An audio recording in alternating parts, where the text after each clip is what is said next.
A brisa salgada do mar invadia as ruas estreitas do bairro da Pituba, em Salvador, onde o sol poente tingia os prédios antigos de um laranja quente.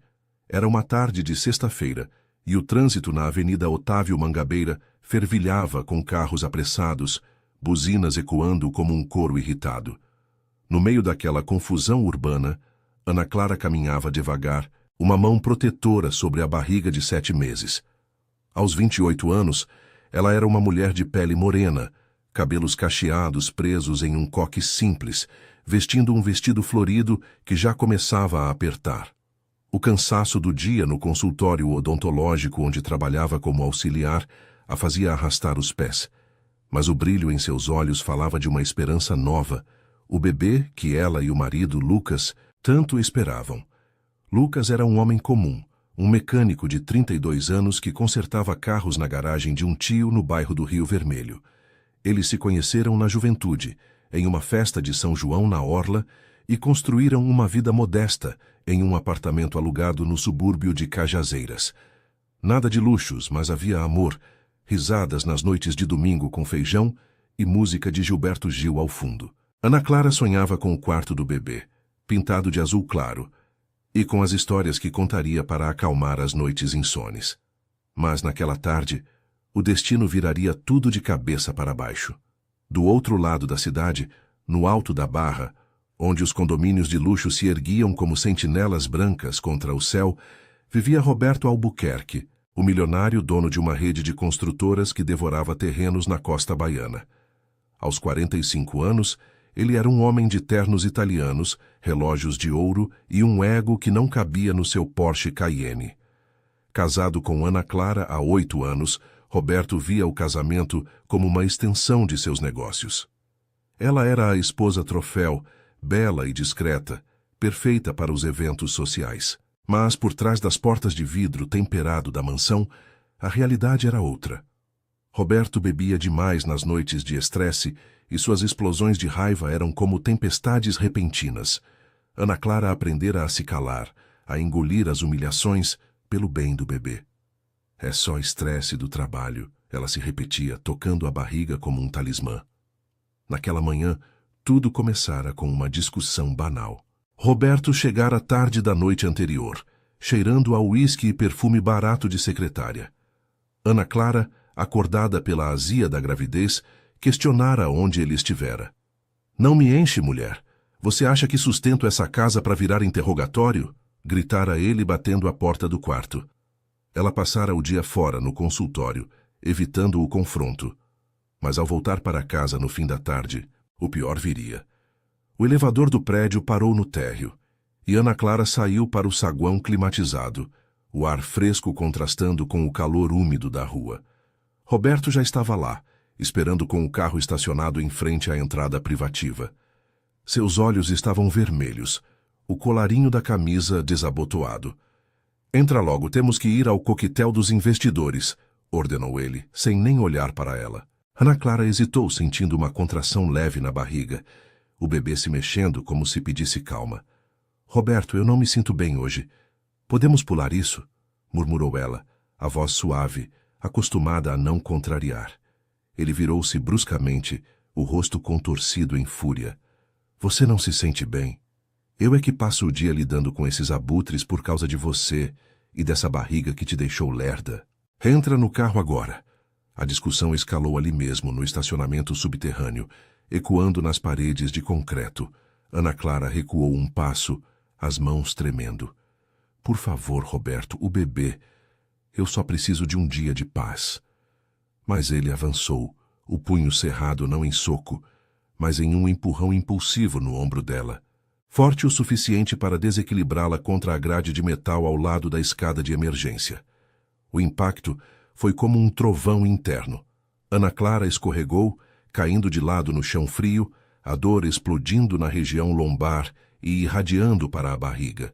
Um gemido escapou de seus lábios e ela se encolheu, protegendo o ventre com os braços. "Meu Deus! O bebê!" sussurrou, o pânico subindo como bile. Roberto parou, o rosto pálido pela primeira vez, mas em vez de ajudar, ele murmurou um merda e correu para o carro, como se fugisse de uma cena de crime. O motor rugiu, e ele partiu, deixando-a ali sozinha. Minutos se arrastaram como horas. Ana Clara tateou o celular no bolso, discando o número de emergência com dedos trêmulos. A ambulância chegou em meio ao caos do trânsito da Barra, sirenes cortando o ar salgado. No hospital particular da Ondina, os médicos a cercaram. Ultrassom, monitores, perguntas urgentes. Houve trauma abdominal, disse o doutor, um homem de meia-idade com óculos grossos. Estamos fazendo o possível, mas o risco de aborto é alto. Enquanto isso, no bairro de Cajazeiras, os irmãos de Ana Clara, os gêmeos Pedro e João, de 30 anos, trabalhavam na oficina de um amigo, suados e oleosos, consertando um Fusca antigo. Pedro, o mais impulsivo, com tatuagens nos braços e um temperamento de fogueira, ria de uma piada de João, o mais calmo, que preferia as palavras às brigas. Eles eram inseparáveis desde crianças, crescidos na periferia de Salvador, onde a vida ensinara a bater de frente com a adversidade. O pai, um pescador que morrera no mar anos antes, deixara neles um senso de proteção feroz pela família.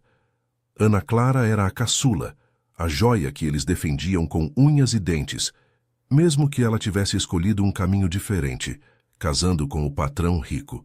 O telefone de Pedro tocou e era o hospital. Sua irmã sofreu um acidente. Vão precisar de vocês aqui. O mundo deles parou. Largaram as ferramentas e pegaram um táxi lotado, o coração acelerado pelo medo. Ao chegarem, o médico os recebeu com o rosto sombrio. Ela perdeu o bebê. Hemorragia interna. Está estável agora, mas o trauma emocional vai ser duro. Pedro cerrou os punhos, os nós dos dedos brancos. Acidente? Como assim? Quem fez isso com ela? Ana Clara, pálida na cama do quarto, com soro no braço e olhos inchados de choro, conseguiu sussurrar. Foi o Roberto. Ele me empurrou. Eu caí. João sentou ao lado dela, segurando sua mão, enquanto Pedro andava de um lado para o outro, a raiva fervendo como o sol baiano. Naquela noite, enquanto a chuva fina começava a cair sobre a cidade, molhando as ruas de paralelepípedos e as calçadas irregulares, os irmãos juraram em silêncio. Aquilo não ficaria assim. A vingança deles ecoaria pelas vielas e avenidas de Salvador, sacudindo os alicerces da elite que Roberto representava. Mas, por enquanto, era o luto que os unia, um laço de dor e determinação que mudaria tudo. A chuva fina persistia na madrugada, transformando as ruas de Salvador em espelhos escorregadios, que refletiam as luzes amareladas dos postes. No hospital da Ondina, o cheiro de antisséptico misturava-se ao sal do ar marinho que entrava pelas janelas entreabertas. Um lembrete cruel de que a vida seguia lá fora, indiferente à dor que consumia o quarto 204. Ana Clara jazia na cama estreita, o corpo exausto envolto em um lençol branco que parecia engoli-la. Seus olhos vermelhos e vazios fixavam o teto rachado, onde uma mancha de umidade se espalhava como uma lágrima gigante. O soro pingava ritmicamente no braço dela, um som monótono que ecoava o vazio em seu ventre. O bebê se fora. 7 meses de chutes suaves, de sonhos sussurrados para Lucas, não, para Roberto, o homem que deveria protegê-la. Agora só restava o eco de uma perda que rasgava a alma. Pedro andava de um lado para o outro no corredor apertado, os punhos cerrados batendo contra as coxas jeans sujas de graxa da oficina. Aos 30 anos, ele era o fogo da família. Alto, ombros largos marcados por tatuagens de âncoras e cruzes que homenageavam o pai pescador. O rosto angular endurecido pela vida na periferia. Eu vou matar o desgraçado, murmurou ele para si mesmo, a voz rouca abafada pelo zumbido do ar-condicionado defeituoso. João, seu gêmeo idêntico, mas oposto em temperamento, sentava em uma cadeira plástica ao lado da cama de Ana Clara. Mais reflexivo, com os cabelos curtos e uma cicatriz fina na sobrancelha de uma briga de rua anos atrás, ele segurava a mão da irmã com delicadeza, como se temesse que ela se dissolvesse. Calma, Pedro. Agora não é hora de explosão. Ela precisa de nós inteiros. Ana Clara virou o rosto devagar, as lágrimas escorrendo silenciosas pelas bochechas. Eu devia ter saído antes. Ele sempre foi assim, mas o bebê... Eu pensei que mudaria por causa do bebê. Sua voz era um fio frágil, entrecortada por soluços que faziam o peito doer. Lembrou-se das noites em que Roberto chegava da construtora, os olhos injetados de cansaço e álcool, gritando sobre contratos frustrados ou rivais nos negócios.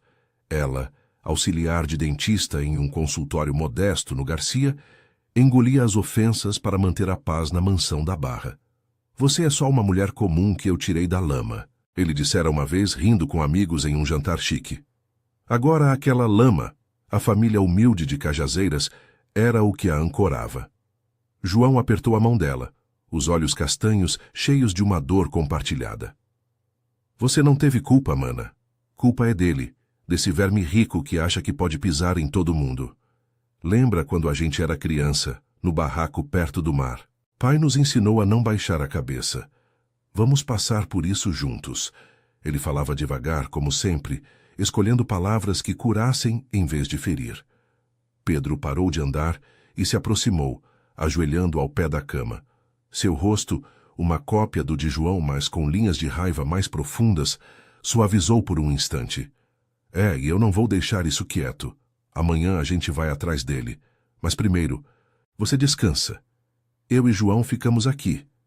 A noite se arrastou pontuada por visitas esporádicas de enfermeiras que trocavam o soro e ofereciam analgésicos. Lá fora, a chuva engrossava, batendo nas vidraças, como um lamento coletivo da cidade. Salvador, com suas ladeiras íngremes e contrastes gritantes, de um lado os iates na Baía de Todos os Santos, do outro as comunidades apertadas como Cajazeiras, parecia conspirar com a dor deles. Ana Clara adormeceu por fim, exausta, sonhando com um quarto vazio onde o berço jamais seria ocupado. Ao amanhecer, o sol tímido filtrava através das nuvens, tingindo o céu de um cinza perolado. Pedro e João saíram do hospital em um ônibus lotado da linha que serpenteava pela Avenida 7 de Setembro, o cheiro de peixe fresco e café misturando-se ao suor dos passageiros. As ruas acordavam devagar. Vendedores ambulantes montando barracas de acarajé nas calçadas, crianças correndo para a escola com mochilas remendadas, o trânsito engarrafado na ladeira da preguiça. Eles desceram no Rio Vermelho, onde a oficina do tio ficava em uma garagem improvisada entre casas coloridas e bares de esquina. Mas em vez de trabalhar, os gêmeos foram para o apartamento apertado que dividiam em um prédio de 3 andares, paredes descascadas e ventilador rangendo no teto. Sentados à mesa de fórmica na cozinha minúscula, com xícaras de café forte fumegando, eles traçaram os primeiros planos. João, folheando o celular em busca de notícias sobre Roberto, encontrou artigos sobre as construtoras Albuquerque, expansões na orla, denúncias veladas de grilagem de terras em comunidades pobres. Olha isso, Pedro, o cara tá comprando tudo na costa, expulsando pescadores como nosso pai. Não é só com a Ana Clara. Ele destrói vidas inteiras. Pedro assentiu, os olhos flamejando. Então a gente começa por aí. Eu conheço uns caras da construção, operários que ele demitiu sem pagar. Vamos espalhar a história. O milionário que mata o próprio filho por raiva. A mídia vai adorar um escândalo assim. Mas a raiva de Pedro era temperada pela preocupação. Ele se lembrou de Ana Clara criança, correndo atrás deles nas praias de Itapuã, rindo enquanto construíam castelos de areia. E se ela ainda ama ele? Casamento é complicado, irmão. João balançou a cabeça, o rosto sério. Amor não justifica isso. Ela precisa ver que tem saída. Vamos buscá-la no hospital à tarde e levá-la para cá, para longe daquela mansão podre. Enquanto isso, na Barra, Roberto acordava com a cabeça latejando em sua suíte king size, o lençol de seda embolado ao lado de uma garrafa vazia de uísque. A mansão, com suas vistas panorâmicas para o farol e o mar agitado, parecia um túmulo de luxo. Ele checou o celular. Mensagens do hospital ignoradas na pressa da noite anterior. Merda! Resmungou novamente vestindo um hobby de cachemir. Ligou para o advogado particular, voz baixa e calculada. Cuida disso. Qualquer vazamento, eu corto cabeças. Mas no fundo, um frio na espinha o incomodava. Não remorso, mas medo de que o império que construíra com unhas e dentes desmoronasse por uma briga de casal. De volta ao apartamento dos gêmeos, o telefone tocou. Era Ana Clara, voz fraca, mas determinada. Eu saio hoje, não aguento mais lá. Pedro e João trocaram olhares de alívio misturado à fúria. A vingança começava devagar, como a maré subindo na baía, mas prometia ondas que varreriam as desigualdades da cidade. Eles iriam à mansão pegá-la, e dali o confronto se acenderia, ecoando pelas ruas de Salvador, como um grito de justiça tardia. O sol do meio-dia escaldava as ruas da Barra, transformando o asfalto em uma frigideira onde o calor subia em ondas tremeluzentes. O trânsito na Avenida Oceânica era um caos organizado. Motos zigue-zagueando entre os carros, vendedores de água de coco gritando para atrair os motoristas parados no sinal. Pedro dirigia o velho Fiat Uno dos gêmeos, um carro remendado com fita adesiva nas laterais, e o ar-condicionado que mais soprava ar quente do que frio. Ao lado dele, João segurava o mapa no celular, os olhos semicerrados contra o reflexo do para-brisa rachado. Atrás, Ana Clara se encolhia no banco, uma bolsa de ombro com poucas roupas e o rosto ainda pálido do hospital. O vestido solto que vestia agora parecia grande demais, como se o corpo tivesse encolhido com a perda. "Você tá bem, mana? Se quiser parar, a gente para", disse João, virando-se para trás com um sorriso forçado, daqueles que tentam mascarar a preocupação. Ana Clara assentiu devagar, os dedos entrelaçados sobre o colo vazio. "Tô sim, só cansada. Obrigada por virem me buscar." Sua voz era um sussurro rouco, carregada pelo choro da noite anterior. No hospital, o médico assinara a alta com um olhar piedoso, recomendando repouso e terapia para o trauma. Mas repouso era luxo que ela não podia mais se dar. A mansão da Barra, com seus móveis importados e vistas falsas de paraíso, agora era uma prisão que ela queria demolir. Pedro apertou o volante, os nós dos dedos brancos contra o couro desgastado. "Aquele filho da puta não vai escapar. Eu já falei com o Zé da obra em Itapuã. Ele perdeu o emprego por causa das demolições do Roberto. Vai espalhar a história nos grupos de WhatsApp dos operários. A raiva dele era como o mar agitado da Bahia, ondas que batiam forte, mas podiam afogar quem se aproximasse." João balançou a cabeça, o vento quente bagunçando seus cabelos curtos pela janela aberta. "Vai devagar, Pedro. A gente precisa de provas, não de boatos. Ana Clara, você tem mensagens dele? Algo que mostre como ele é?" Ela hesitou, pegando o celular com mãos trêmulas. Rolou a tela até as conversas antigas. "Não me enche com essa barriga, vai pro dentista e cala a boca. Já você acha que eu casei para bancar uma família de pobre?" Lágrimas quentes brotaram novamente, mas ela as enxugou com raiva. "Aqui. Ele me humilhava o tempo todo. Eu achava que era amor, que ele mudaria." João estendeu a mão e ela passou o aparelho. "Isso é ouro. Vamos copiar tudo e mandar para o advogado popular do bairro. Eles lidam com casos de violência doméstica." O carro parou em um engarrafamento perto do farol da Barra, onde turistas tiravam selfies com o mar ao fundo, alheios ao drama que se desenrolava a metros dali. Ana Clara olhou pela janela, vendo casais de mãos dadas caminhando na calçada de pedras portuguesas, e sentiu um aperto no peito. "E o Lucas? Não, espera. Eu estava pensando no meu ex, o Lucas da oficina. Roberto me fez esquecer até quem eu era." Pedro riu amargo, acelerando quando o sinal abriu. "Esquece o passado agora. A gente te ajuda a recomeçar. No nosso AP em Cajazeiras tem espaço. Eu durmo no sofá, João no chão se precisar." Chegando à mansão, o portão eletrônico rangeu ao se abrir como se soubesse que algo estava errado. A casa se erguia imponente, paredes brancas reluzindo sob o sol, jardim impecável com palmeiras balançando ao vento salgado. Mas para Ana Clara, era um monstro de concreto que engolia sonhos. Roberto estava na varanda, de óculos escuros e camisa polo, fingindo ler o jornal no tablet. Ao ver o carro modesto parar na garagem, seu rosto endureceu. "O que diabos vocês estão fazendo aqui? Ana Clara, entra. Esses seus irmãos de favela não têm nada para fazer." Pedro saltou do carro como uma mola, o corpo tenso pronto para confronto. "Favela?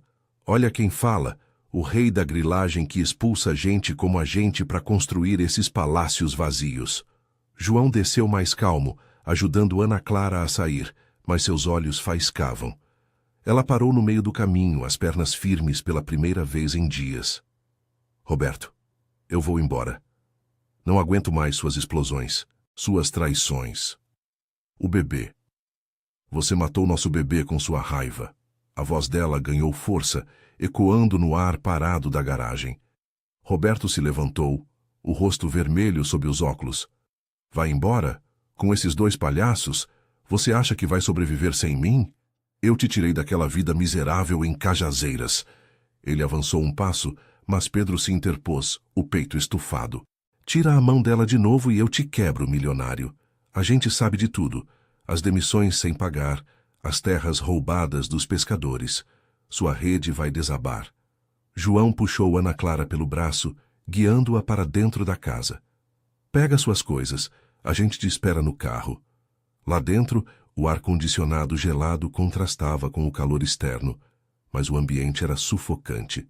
Ana Clara subiu as escadas de mármore, o som dos saltos ecoando como tiros. No quarto principal, abriu o armário, pegando roupas que agora pareciam de outra vida, vestidos caros que ela usava para impressionar os amigos dele. Lágrimas caíam enquanto dobrava tudo em uma mala velha que trouxera do hospital. Por que, Roberto? Por que você me destruiu assim? Gritou para o vazio, mas ele não subiu. Em vez disso, ouviu-se sua voz ao telefone na sala abaixo. Sim, advogado. Esses irmãos dela. Cuida para que não se aproximem. Eu pago o que for. Quando desceu, os gêmeos esperavam na porta, malas na mão. Roberto bloqueava a saída, o copo de uísque na mão tremendo levemente. Pensa bem, Ana, sem mim você volta pro nada. Ela parou na frente dele, os olhos nos dele pela primeira vez sem medo. O nada era melhor que isso. Pelo menos lá tinha família de verdade. Pedro empurrou o ombro dele de lado, abrindo o caminho. Sai da frente, ou a cidade inteira sabe o que você fez amanhã. No carro, enquanto saíam pela avenida ladeada de coqueiros, Ana Clara respirou fundo, o vento marinho limpando o ar viciado dos últimos anos. Cajazeiras os recebia com suas ruas de paralelepípedos irregulares, crianças jogando bola entre os postes de luz, o cheiro de dendê fritando em uma barraca de esquina. No apartamento apertado, João preparou um café forte e Pedro ligou a TV velha, sintonizando no jornal local. Olha, já tem uma nota sobre demolições na orla, hora de ligar os pontos. Sentados no sofá puído, com a mala aberta no chão, eles compartilharam o silêncio primeiro, depois as palavras. Ana Clara contou mais, as noites de medo, as desculpas que inventava para os amigos. Eu me sentia invisível, como se o amor dele me apagasse. João a abraçou, o gesto simples de um irmão. Agora você está visível para a gente. E vamos fazer ele pagar, mas do jeito certo, expondo a sujeira toda. Pedro assentiu, mandando mensagens para contatos na construção. A vingança se tecia devagar, como uma rede de pesca no mar calmo, mas as ondas da justiça já começavam a se formar, prometendo agitar as águas paradas da elite baiana. Enquanto o sol se punha, tingindo o céu de vermelho sobre os morros, Ana Clara sentiu um fiapo de esperança. Pela primeira vez, o futuro não era uma prisão dourada, mas um caminho de terra batida, com irmãos ao lado para guiar os passos. Mas o confronto com Roberto era só o começo. As ruas de Salvador sussurravam que mais vendavais viriam. A noite caía sobre Cajazeiras como um manto pesado, o céu estrelado, pontilhado pelas luzes tremeluzentes das casas apertadas nas ladeiras. O apartamento dos gêmeos era um refúgio improvisado. Paredes de tijolo aparente rachadas pelo tempo, o ventilador de teto girando preguiçosamente contra o ar úmido que subia do chão de cerâmica irregular. Na cozinha, o cheiro de feijão cozinhando no fogão a gás misturava-se ao aroma de cigarro que Pedro acendia de vez em quando, exalando fumaça pela janela aberta. Ana Clara sentava à mesa de fórmica, uma xícara de chá de erva cidreira nas mãos trêmulas, os olhos ainda inchados do choro intermitente. O sofá puído onde ela se instalara era estreito, mas pela primeira vez em anos parecia um porto seguro, longe das sombras frias da mansão. João mexia o feijão com uma colher de pau, o rosto concentrado tentando normalizar o caos. Come um pouco, mana. Você precisa de força para amanhã. Sua voz era baixa, reconfortante, como as canções de ninar que cantava para ela quando crianças, nos barracos improvisados perto da praia de Itapuã. Pedro, encostado na pia, apagava o cigarro no cinzeiro improvisado de uma lata de sardinha. Força é o que não falta. Eu já mandei mensagem pro seu Zé e pros caras da obra. Eles estão putos com o Roberto desde que ele derrubou aquelas casas pros condomínios de luxo. Amanhã a gente vai até a obra em Ondina, ver se rola de gravar uns depoimentos.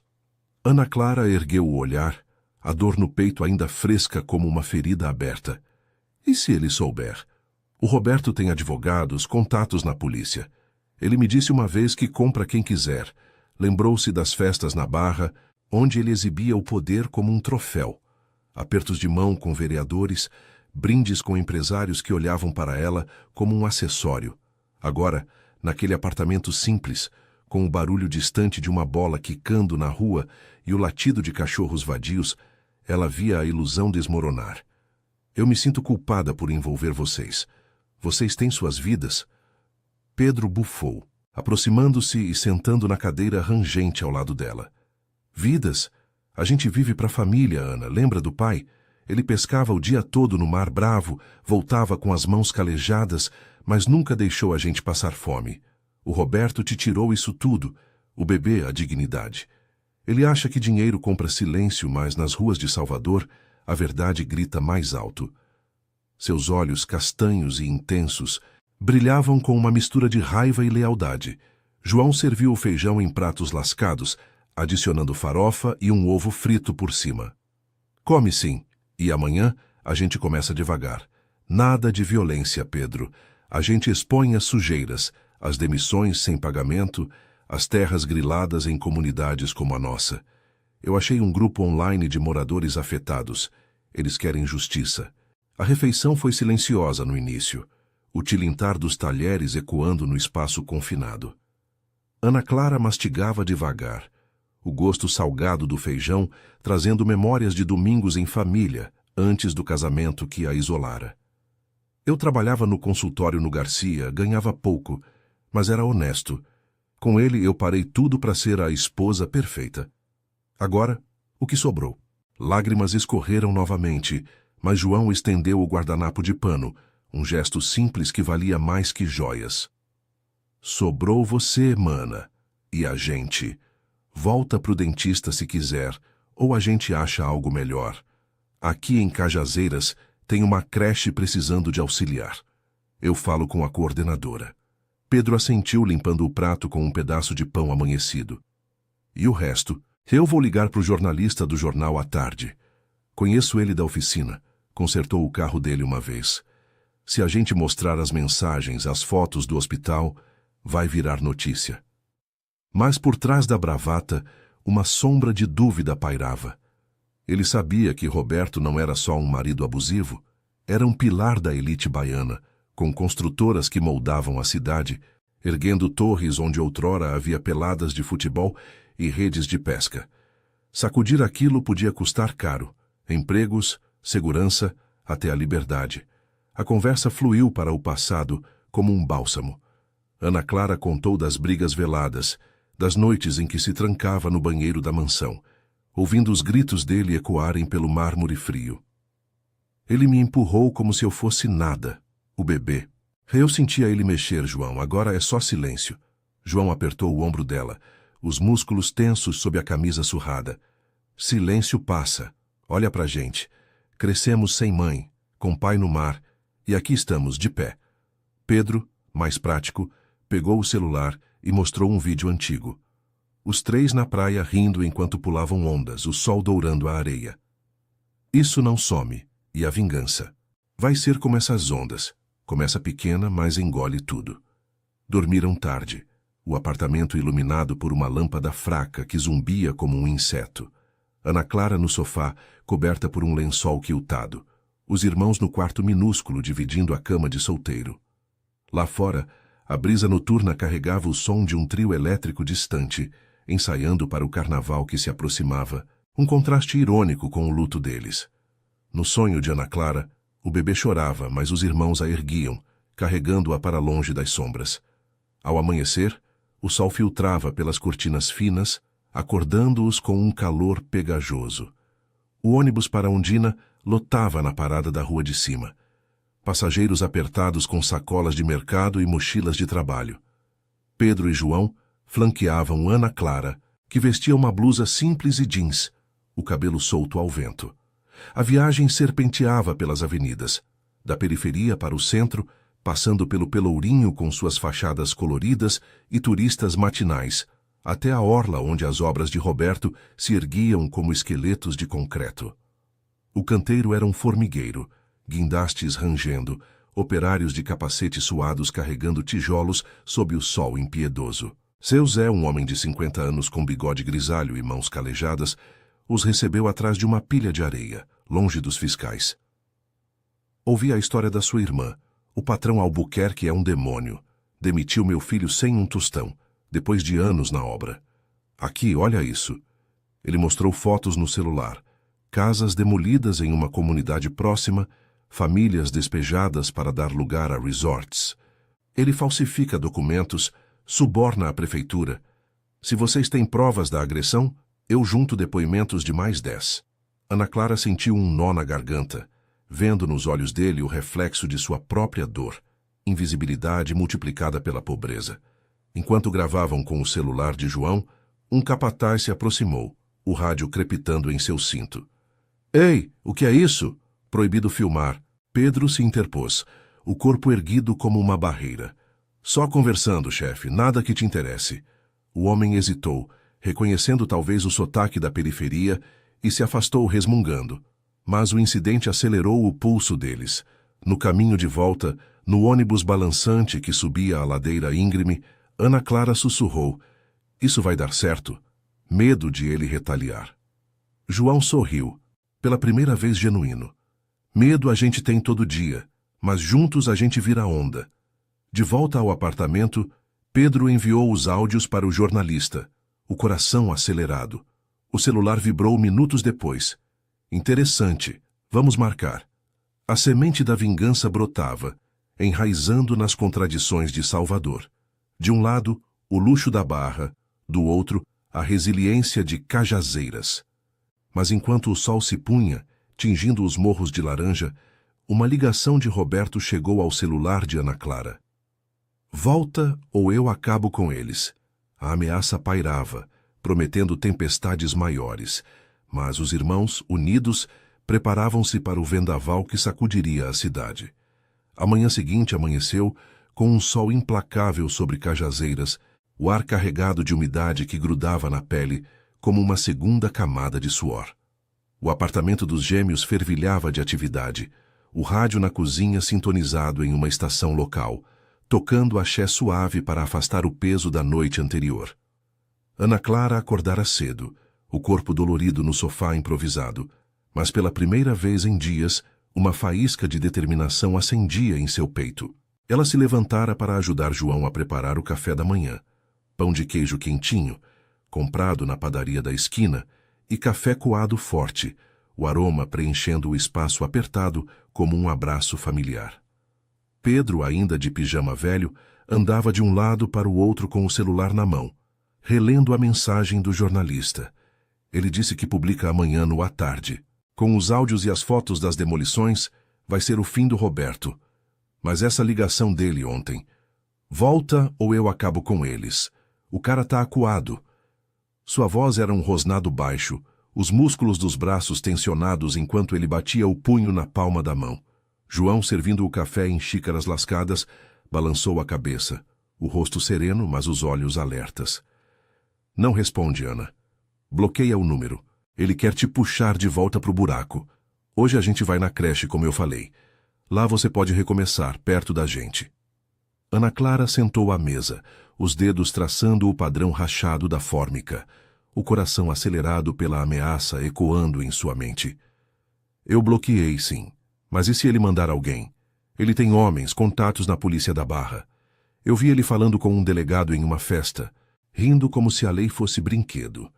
Lágrimas ameaçaram cair, mas ela as conteve, endireitando a postura.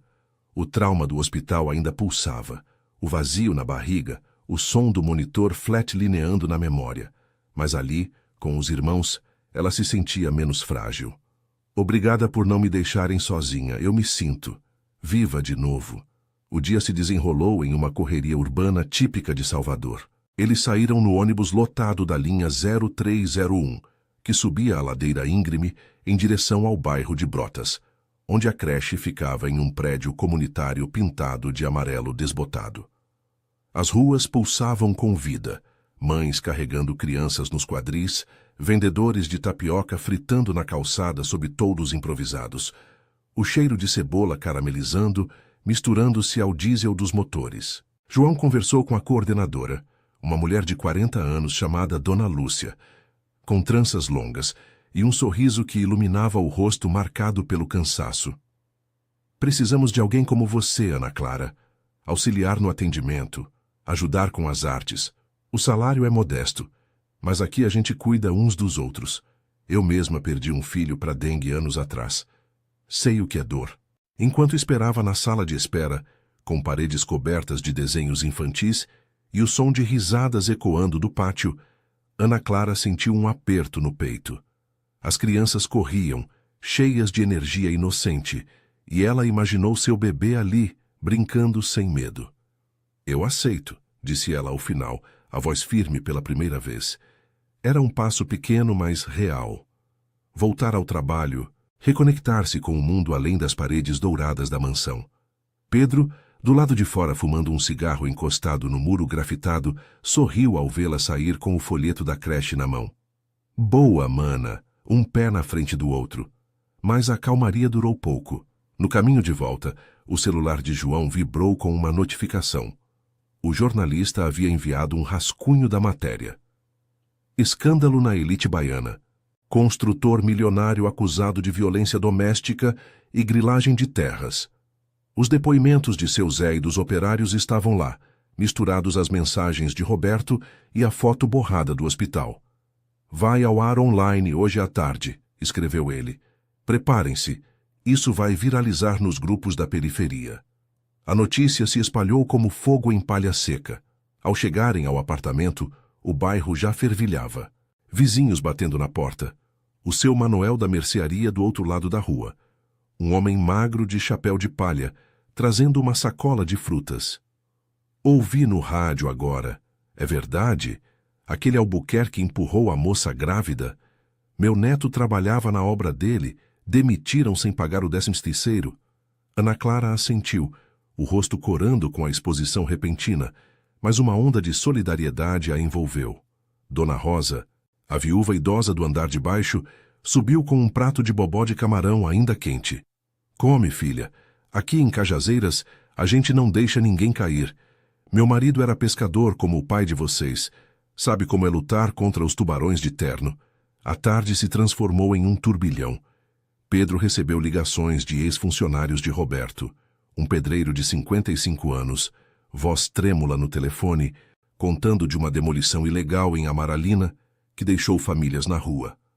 Uma secretária que saíra da construtora por assédio, disposta a testemunhar.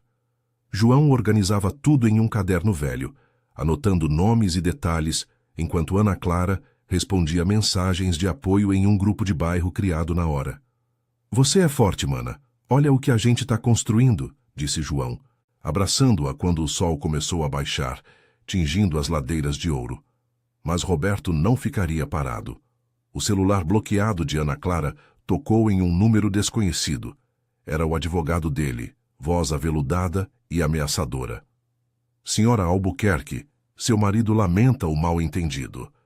Ele oferece uma indenização generosa pelo incidente. Mas se essa história prosseguir, ele processará por difamação. Seus irmãos perderão os empregos na oficina, a creche dela investigada. Ana Clara passou o telefone para Pedro, que atendeu no viva voz. Diz para o seu chefe que indenização não traz bebê de volta. E difamação? As provas falam sozinhas. A cidade toda sabe agora quem ele é. Um covarde que pisa nos pobres para construir impérios. A ligação terminou, mas o medo pairava como a névoa do entardecer.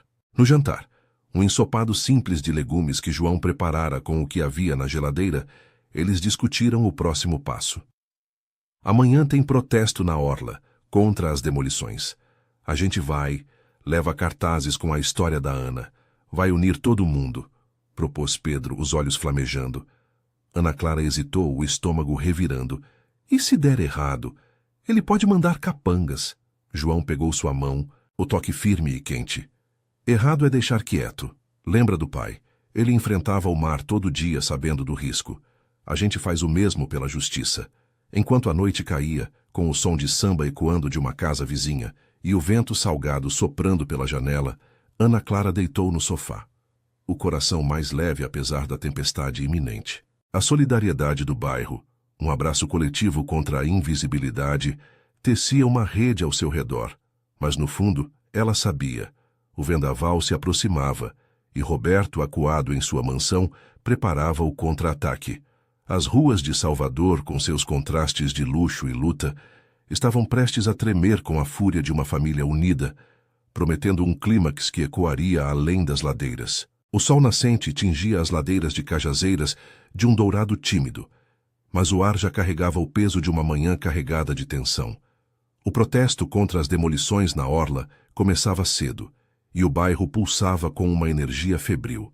Vizinhos se reunindo nas calçadas irregulares, cartazes improvisados com canetas pretas e papelão proclamando justiça para as vítimas de Albuquerque, e não a grilagem na Bahia. Ana Clara, vestindo uma camiseta simples branca e jeans puído, ajudava João a fixar um banner no muro da creche, o coração martelando como o som distante de tambores de um afoxé. Seus cabelos cacheados balançavam ao vento salgado que subia do mar. E pela primeira vez, o cansaço em seu rosto dava lugar a uma determinação cravada, como raízes profundas na terra baiana. Pedro liderava o grupo, a voz rouca ecoando pela rua estreita, enquanto distribuía panfletos. Hoje a gente mostra para a elite da Barra que Cajazeiras não se cala. O Roberto Albuquerque não é só um marido covarde que matou o bebê da minha irmã, ele destrói comunidades inteiras. Seu Zé e outros operários se juntavam, rostos suados e mãos calejadas erguidas em punhos, murmurando histórias de casas perdidas e salários devidos. Dona Lúcia, da creche, trazia um grupo de mães com crianças nos braços, os olhinhos curiosos testemunhando o que seria para elas uma lição de coragem. Vem, Ana, você é o rosto dessa luta agora, disse ela, apertando o ombro da jovem com uma firmeza maternal, que aquecia mais que o sol escaldante. No ônibus lotado que os levava à orla da Ondina, o ar condensava suor e determinação. As janelas embaçadas revelavam flashes da cidade acordando. O Pelourinho com suas escadarias coloridas, o mercado modelo fervilhando de turistas alheios ao drama local e, finalmente, a Avenida Oceânica, onde as ondas da Baía de Todos os Santos batiam fortes contra o calçadão. O protesto já se formava, cerca de 100 pessoas, um mar de faixas e vozes uníssonas cantando Axé da Resistência, Salvador não se rende. Pedro e João flanqueavam Ana Clara, que carregava uma foto ampliada do ultrassom perdido, um lembrete silencioso, mas devastador, da dor que unia todos. Ao chegarem, o canteiro de obras de Roberto se erguia como uma ferida aberta. Guindastes paralisados, pilhas de entulho sob o céu azul implacável. A polícia montava um cordão frouxo, mas o jornalista do À Tarde já estava lá, microfone em punho, gravando depoimentos. Senhora Albuquerque, pode contar sua história? Perguntou ele, a câmera focando no rosto dela, marcado por olheiras, mas firme. Ana Clara engoliu em seco, o microfone frio contra os lábios. Ele me empurrou no estacionamento da mansão. Eu caí, perdi o bebê de 7 meses. Mas não é só isso. Ele grila terras, demite sem pagar, destrói vidas como a do meu pai, pescador que perdeu tudo pro mar e pros tubarões como ele. Sua voz ganhou volume ecoando sobre o barulho das ondas e a multidão aplaudiu, um rugido coletivo que sacudia o asfalto quente. Roberto apareceu então, descendo de um SUV preto reluzente, flanqueado por advogados de ternos impecáveis e 2 seguranças de ombros largos. Seu rosto, outrora arrogante, agora estava pálido sob os óculos escuros, o colarinho da camisa úmido de suor. Isso é calúnia. Eu sou vítima de uma ex-mulher instável, gritou ele para as câmeras, mas a voz tremia, traída pelo pânico. Pedro avançou, os punhos cerrados, mas João o segurou pelo braço. Não aqui, irmão. Deixa a verdade falar. Seu Zé e os operários cercaram o grupo, entoando cânticos. Albuquerque ladrão, devolve nossa nação. Uma mulher idosa, despejada de sua casa em Amaralina, jogou um punhado de terra no ar, simbolizando as raízes arrancadas. Você nos tirou o teto. Agora perde o seu, berrou ela, e a multidão explodiu em vivas. O confronto escalou quando Roberto tentou se aproximar de Ana Clara, o dedo apontado como uma acusação. Você me traiu com esses marginais. Volta para casa, ou eu acabo com tudo. Mas ela deu um passo à frente, os olhos nos dele, sem o medo de outrora.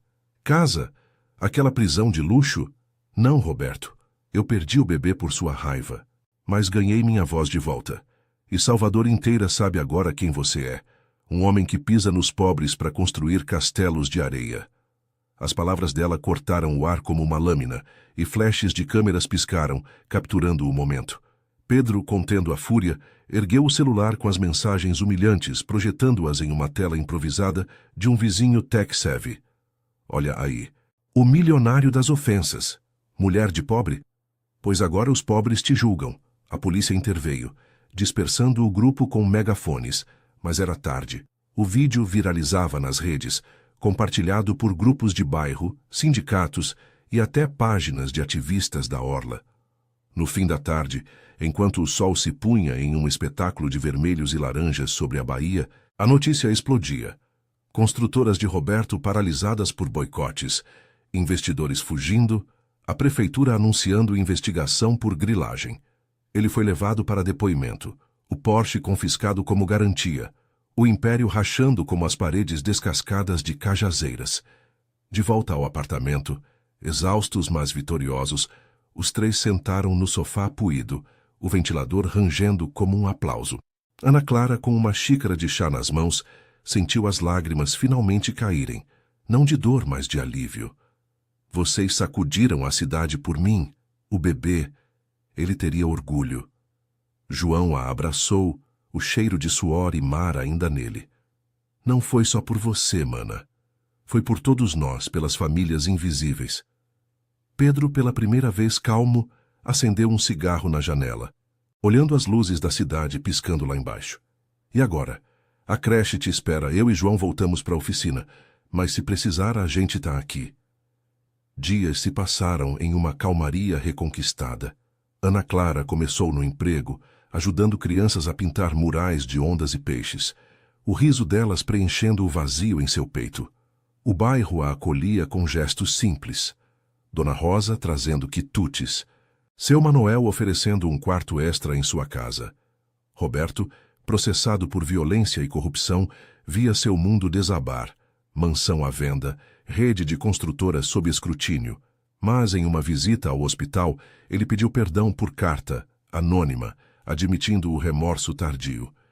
Ana Clara leu e rasgou, escolhendo o perdão para si mesma, não para ele. Salvador, com suas ladeiras e contrastes, seguia em frente. O protesto inspirara mais ações, comunidades unidas contra a desigualdade. Os irmãos, agora heróis locais, caminhavam pelas ruas com a cabeça erguida, a vingança não como ódio, mas como justiça tecida em solidariedade.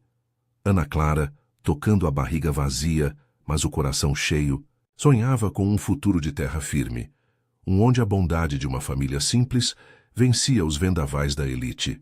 E assim, a cidade, sacudida, renascia um pouco mais justa, um eco de resiliência no ar salgado da Bahia. A brisa salgada do mar invadia as janelas entreabertas do apartamento no terceiro andar, misturando-se ao cheiro de peixe frito que subia da cozinha comunitária lá embaixo. Era uma manhã abafada em uma cidade costeira do Nordeste brasileiro, onde o sol escaldante batia forte nas ruas de paralelepípedos e nos prédios antigos que se amontoavam entre o calçadão da praia e os morros íngremes. João, um homem de 35 anos com mãos calejadas de anos trabalhando como mecânico em uma oficina de barcos, acordou com o som distante das ondas quebrando na areia. Ao seu lado, no colchão fino que dividiam, dormia Maria, sua esposa de 28 anos, com a barriga proeminente de 7 meses de gravidez. Ela ressonava levemente, o rosto inchado pelo cansaço acumulado das noites mal dormidas.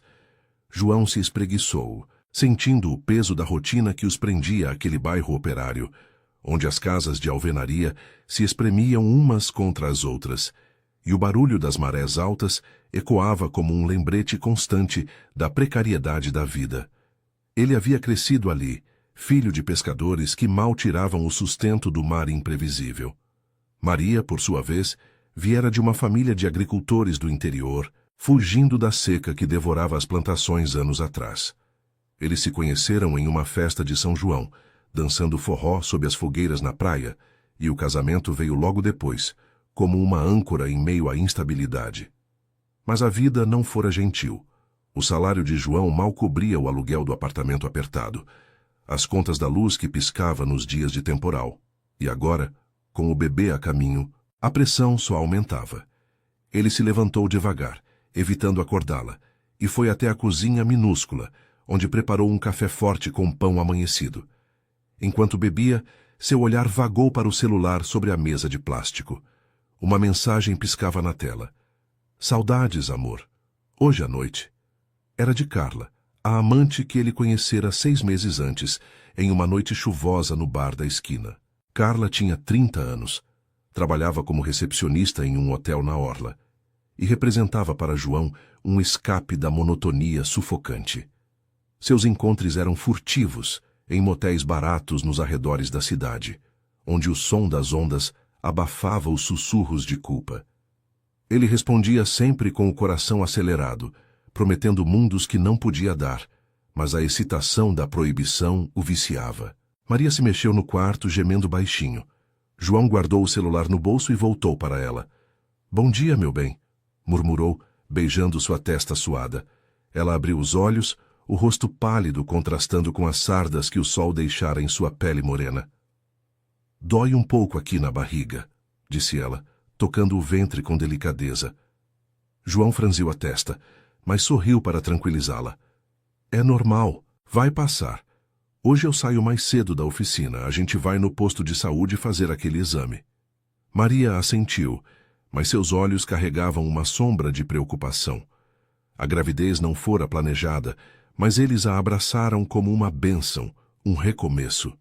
Ainda assim, os exames mostravam riscos, pressão alta, algo que o médico do SUS alertara nas consultas mensais no hospital público da cidade. O dia seguiu seu curso previsível. João desceu as escadas rangentes do prédio, passando pelas vizinhas que varriam as calçadas e trocavam fofocas sobre os últimos furtos na praia. A rua principal fervilhava com o movimento matinal. Camelôs montando barracas de frutas frescas, ônibus lotados cuspindo trabalhadores rumo às fábricas de processamento de camarão nos manguezais e crianças correndo para a escola com mochilas remendadas. Ele pegou o coletivo 12, que chacoalhava pelas avenidas margeadas por coqueirais, o ar-condicionado quebrado deixando o interior abafado como uma sauna. No caminho, sua mente divagava para Carla. Ela era diferente de Maria, mais livre com risadas que ecoavam como as ondas, e um corpo que o fazia se sentir vivo novamente. Mas a culpa o roía por dentro. Um veneno lento que ele engolia com cada mentira. Na oficina, o cheiro de óleo e salitre impregnava o ar. Seu chefe, um homem rude de bigode grisalho, gritava ordens enquanto João consertava o motor de um barco de pesca danificado pelo último vendaval. "Rapaz, foca no trabalho. Essa cidade não perdoa distraído", resmungou o patrão. João assentiu, mas seu telefone vibrou no bolso. Outra mensagem de Carla. "Meu pai está perguntando de você. Diz que quer te conhecer direito." O pai dela, seu Antônio, era um viúvo teimoso que gerenciava uma pequena mercearia no bairro vizinho, um homem de poucas palavras e princípios rígidos, forjado nas secas do sertão. João sentiu um frio na espinha. Ele havia inventado uma história para Carla, dizendo que era solteiro, um viúvo recente em busca de estabilidade.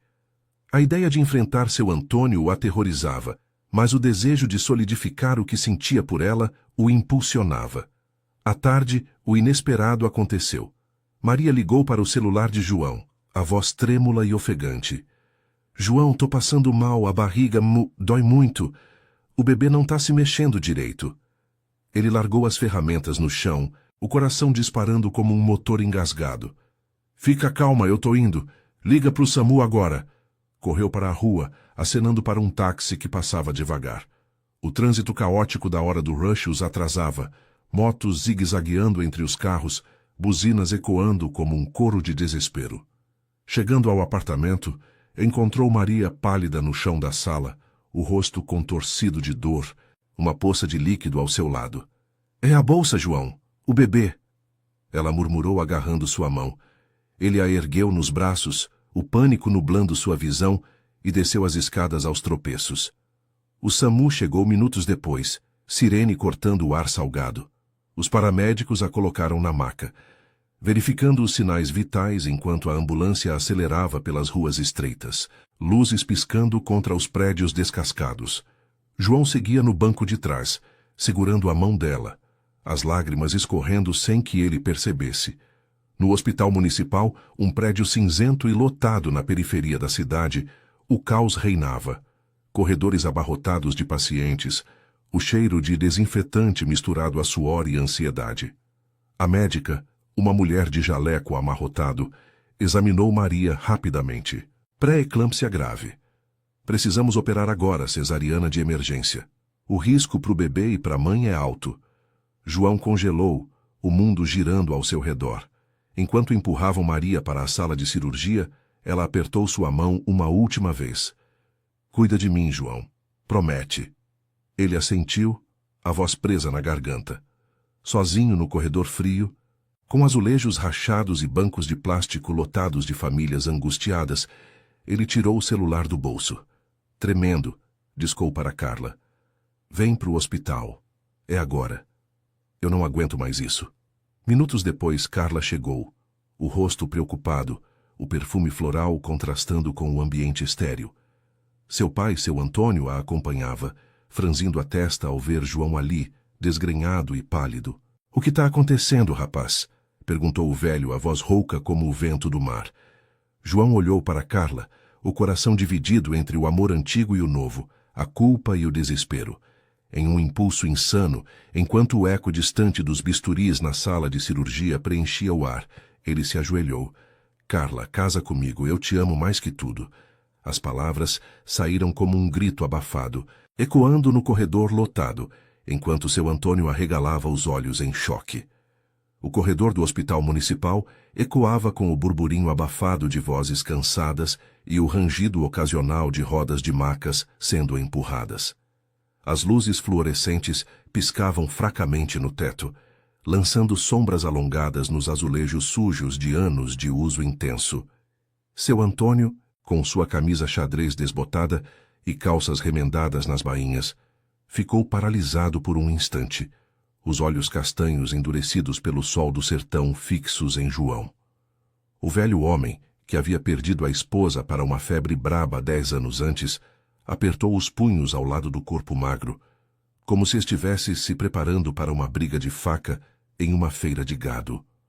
Carla, ao seu lado, cobriu a boca com a mão, os olhos verdes arregalados de surpresa e confusão, o colar de conchas que usava balançando contra o peito acelerado. — Que diabos é isso, rapaz? Explodiu seu Antônio, a voz rouca cortando o ar como uma lâmina enferrujada. Ele deu um passo à frente, o cheiro de tabaco e maresia grudado em sua pele envelhecida. — Você me arrasta para cá no meio da noite, dizendo que é uma emergência, e agora isso? Pedir minha filha em casamento como se fosse um maluco de novela? Quem você pensa que é? As palavras saíam carregadas de raiva acumulada, o sotaque arrastado do interior, misturando-se ao pavor de ver sua única filha envolvida em algo tão imprudente. Ele havia criado Carla sozinho, depois de trazer a família para a costa em busca de um futuro melhor, abrindo a mercearia com o suor de anos pescando em águas traiçoeiras. Para ele, o casamento era sagrado, uma promessa selada com trabalho duro e lealdade, não um capricho de homem desesperado. João permaneceu ajoelhado no chão frio, o joelho direito doendo contra o piso irregular, mas ele nem notava.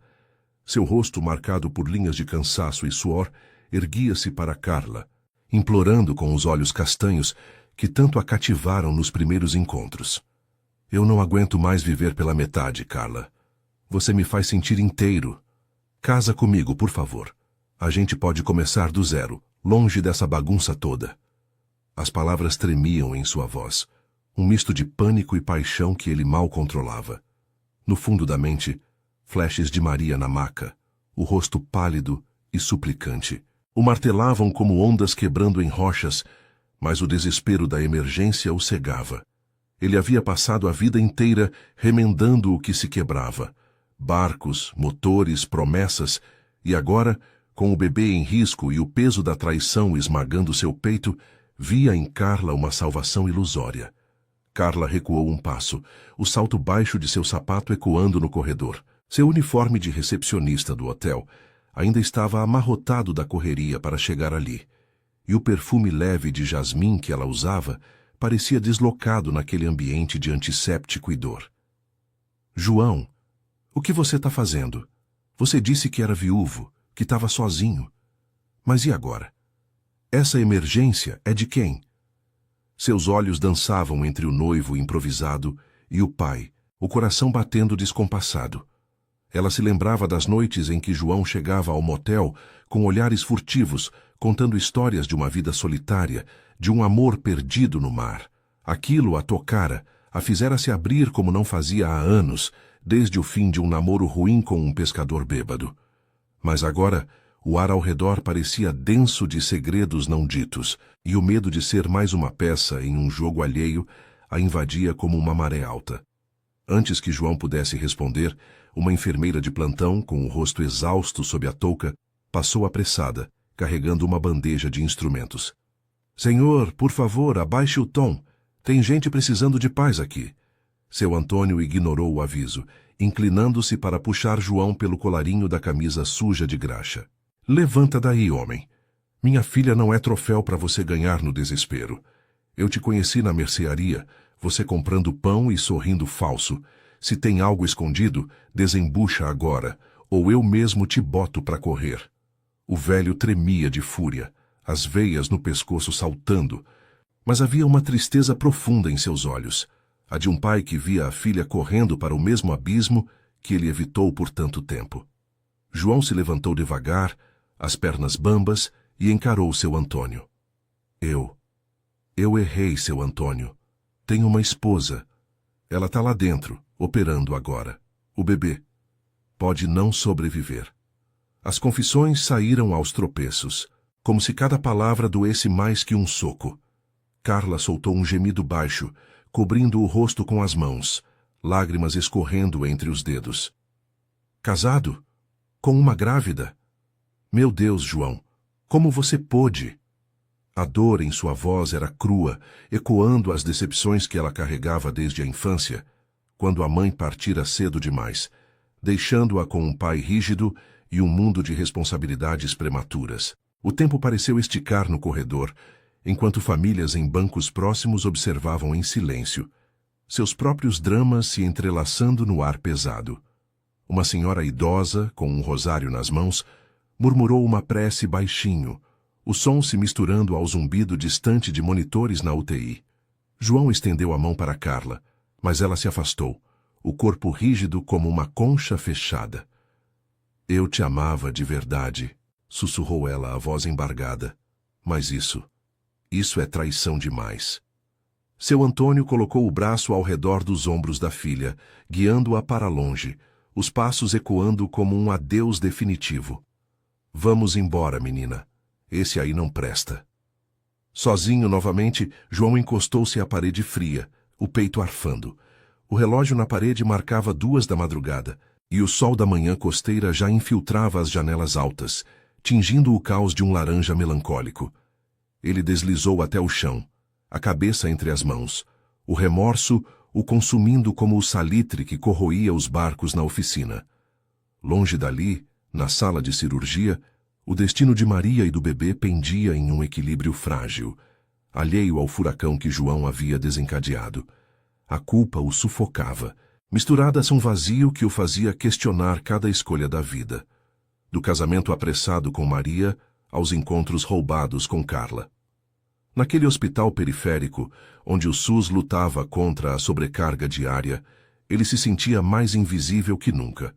Um homem comum afogado em suas próprias ondas de erro. Minutos se arrastaram como horas, até que a porta da sala de cirurgia se abriu com um rangido. A médica saiu, o jaleco salpicado de suor, e procurou por João com o olhar. Você é o marido? Ele se levantou de um pulo, o coração na garganta. Sim. Como ela tá? A resposta veio devagar, carregada de alívio e cautela. A mãe tá estável, mas o bebê precisou de cuidados intensivos. É prematuro, mas lutador. João assentiu, as lágrimas voltando. Mas o peso do que havia feito naquela noite o ancorava ao chão, impedindo qualquer celebração. Enquanto corria para o quarto de recuperação, o eco das palavras de Carla ressoava em sua mente, um lembrete cruel de que algumas cirurgias não consertam o que o coração quebra. O quarto de recuperação era um cubículo apertado no ala de maternidade do hospital municipal, com paredes de um branco desbotado, que o sol da manhã filtrava através de persianas tortas. O ar carregava o cheiro persistente de iodo e lençóis lavados às pressas, misturado ao burburinho distante de mães chorando e enfermeiras correndo pelos corredores. Maria jazia na cama estreita, o rosto ainda pálido sob a luz crua, uma intravenosa fincada no braço magro. O monitor ao lado bipava ritmicamente, ecoando o pulsar fraco de sua vida, enquanto ela piscava devagar, emergindo do torpor da anestesia. Seus cabelos pretos, úmidos de suor, grudavam na testa, e a barriga agora vazia parecia um vazio que a engolia por dentro. João parou na porta, as mãos sujas de graxa tremendo ao girar a maçaneta enferrujada. Ele havia lavado o rosto na pia do banheiro público, mas os olhos vermelhos traíam a noite insone, o remorso que o corroía como ferrugem em um motor antigo. Maria, murmurou, aproximando-se devagar, como se temesse que ela se desfizesse ao toque. Ela virou a cabeça levemente, os olhos castanhos encontrando os dele com uma fragilidade que o partiu ao meio. O bebê. Onde ele tá? Perguntou ela, a voz rouca e fraca, como o vento que soprava fraco pela costa após uma tempestade. Ele tá na UTI neonatal, amor. Os médicos disseram que é prematuro, mas forte.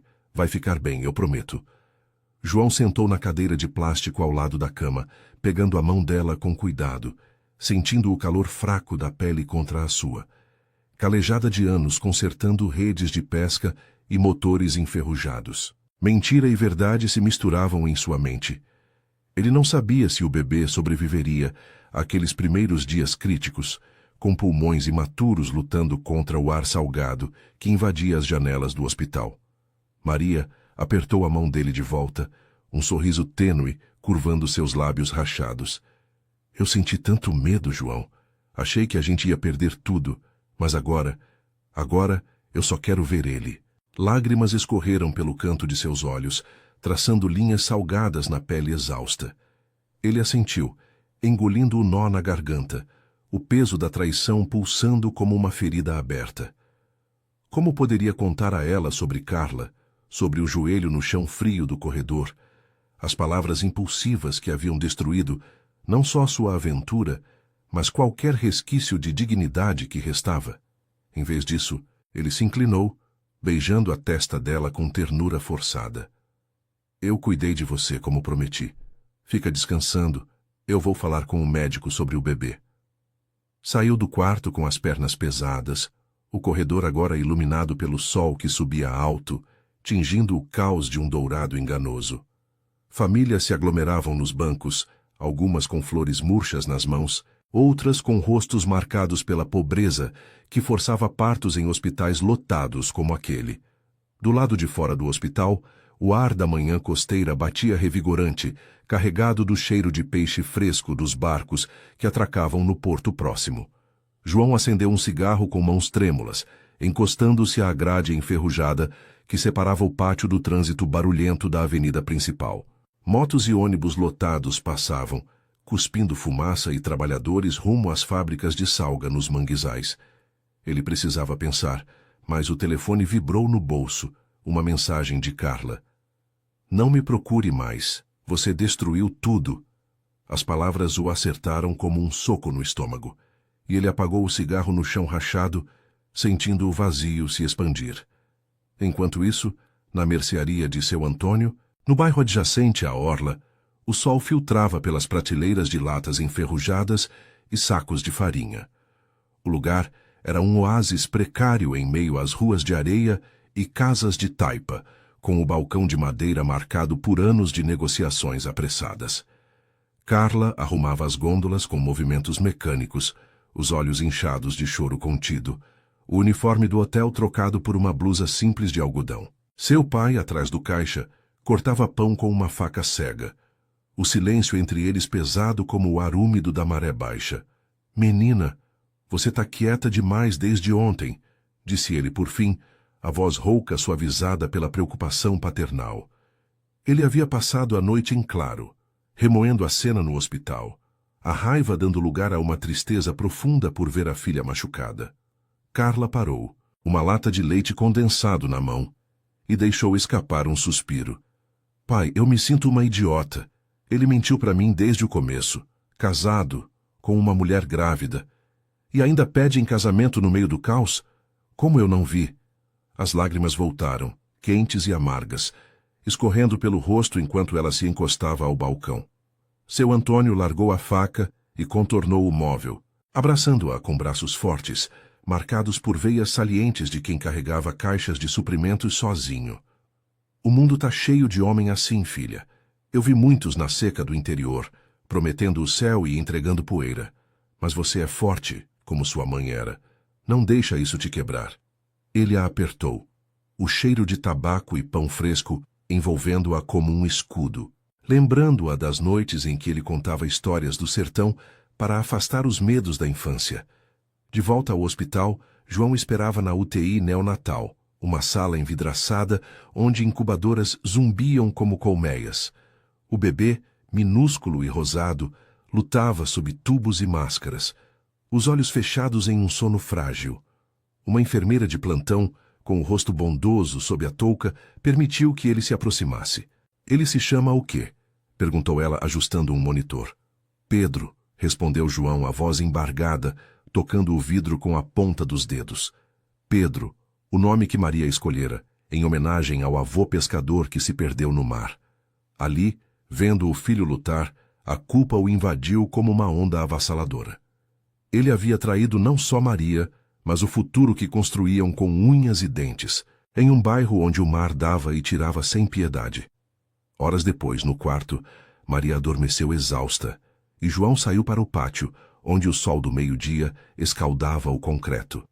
Ele ligou para a oficina, pedindo folga ao chefe Rude, que resmungou algo sobre responsabilidade. Mas João não se importava.